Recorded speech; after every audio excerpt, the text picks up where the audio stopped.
এই মুহূর্তে সবথেকে গুরুত্বপূর্ণ খবর। এর ওপর সব থেকে বেশি প্রভাব ফেলবে, দেখবো ঠিক কি বলেছেন আপনারা। 30% মানুষ বলেছেন যে কেন্দ্রীয় সরকারের জনকল্যাণমূলক প্রকল্পগুলোর প্রচণ্ড প্রভাব থাকবে ভোটারদের ওপর। 27% মানুষ মনে করছেন যে রাহুল গান্ধী যে কর্মসংস্থানের প্রতিশ্রুতি দিয়েছেন সেইগুলোর প্রভাব থাকবে। পেট্রোল, ডিজেল বা গ্যাসের মূল্য হ্রাস, তার প্রভাব থাকবে এমনটা মনে করছেন 17% মানুষ।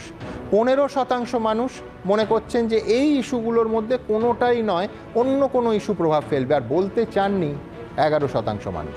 পরের প্রশ্ন, প্রধান ইস্যুগুলো মোদী সরকারকে কোণঠাসা করতে কি পেরেছে বিরোধীরা, অর্থাৎ বিরোধীদের পারফরমেন্স। দেখব কি বলেছেন আপনারা। প্রধান ইস্যুগুলোতে মোদী সরকারকে কোণঠাসা করতে পেরেছে বিরোধীরা এমনটা মনে করছেন 39% মানুষ। 47% মানুষ মনে করছেন যে না, তারা পারেননি, আর 14% মানুষ বলতে রাজি হননি। পরের প্রশ্ন,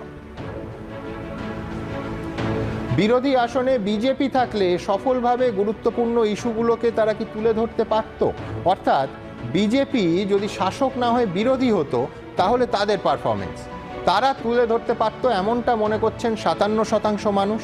23% মানুষ মনে করছেন যে না, পারত না। 20% মানুষ বলতে চাননি। পরের প্রশ্ন,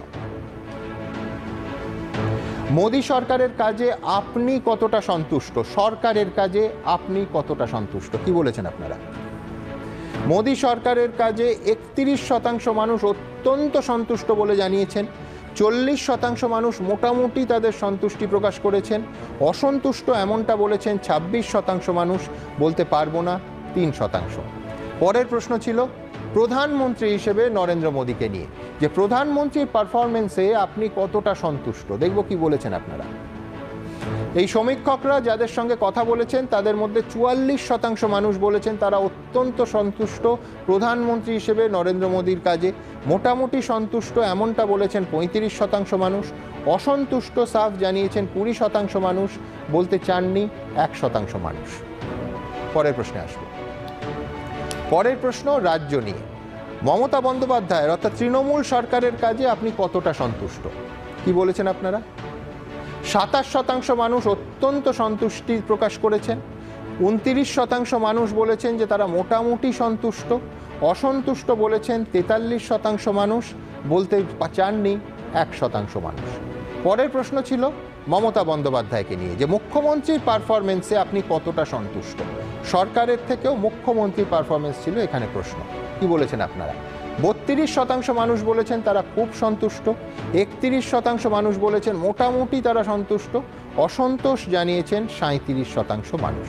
পরের প্রশ্নে আসব। সন্দেশখালী নিঃসন্দেহে এ রাজ্যের অন্যতম বড় ইস্যু। সেই সন্দেশখালী ইস্যু বিজেপি চেষ্টা করেছে, কিন্তু সত্যি সত্যিই কি জাতীয় ইস্যু হতে পেরেছে। প্রশ্ন ছিল সন্দেশখালীকে জাতীয় ইস্যু তৈরি করার কাজে বিজেপি কি সফল হবে, কি বলেছেন আপনারা। 44% মানুষ বলেছেন হ্যাঁ, বিজেপি সফল হবে।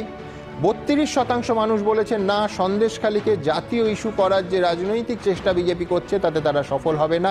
24% মানুষ, যথেষ্ট বড় একটা সংখ্যা, 24% মানুষ বলতে চাননি। পরের প্রশ্ন, অমিত শাহ বলেছিলেন যে বাংলা, কেরল, ওড়িশায় জিতলে তবেই বিজেপির স্বর্ণযুগ এসেছে, এটা বলা যাবে। এবারের লোকসভা ভোটে কি সেটা সম্ভব হবে, এই ছিল প্রশ্ন, কি বলেছেন আপনারা। 40% মানুষ বলেছেন যে এবারেই সেটা সম্ভব হবে, অর্থাৎ বাংলা, কেরল, ওড়িশায় এবারই বিজেপি জিততে পারবে। 39% মানুষ বলেছেন না, এবার এই লোকসভা ভোটে সেটা সম্ভব হবে না। 21% বলতে চাননি। পরের প্রশ্ন, পরবর্তী প্রধানমন্ত্রী হিসেবে কাকে দেখতে চান, নরেন্দ্র মোদী, না রাহুল গান্ধী, না অন্য কেউ, কি বলেছেন আপনারা। 63% মানুষ বলেছেন যে নরেন্দ্র মোদীকে তারা দেখতে চান। 28% মানুষ রাহুল গান্ধীকে প্রধানমন্ত্রী হিসেবে দেখতে চান। এদের দুজনের কাউকে না অন্য কাউকে দেখতে চান বলেছেন 4% মানুষ, বলতে চাননি 5% মানুষ। পরের প্রশ্ন, রাম মন্দির উদ্বোধন বিজেপিকে লোকসভা ভোটে কতটা বাড়তি ডিভিডেন্ড দেবে, আদৌ কি বাড়তি ডিভিডেন্ড দেবে, এই ছিল প্রশ্ন, দেখব কি বলেছেন আপনারা। 58% মানুষ বলেছেন হ্যাঁ, রাম মন্দিরের উদ্বোধন এই লোকসভা ভোটে বিজেপিকে বাড়তি ডিভিডেন্ড দেবে। দেবে না এমনটা মনে করছেন 31%।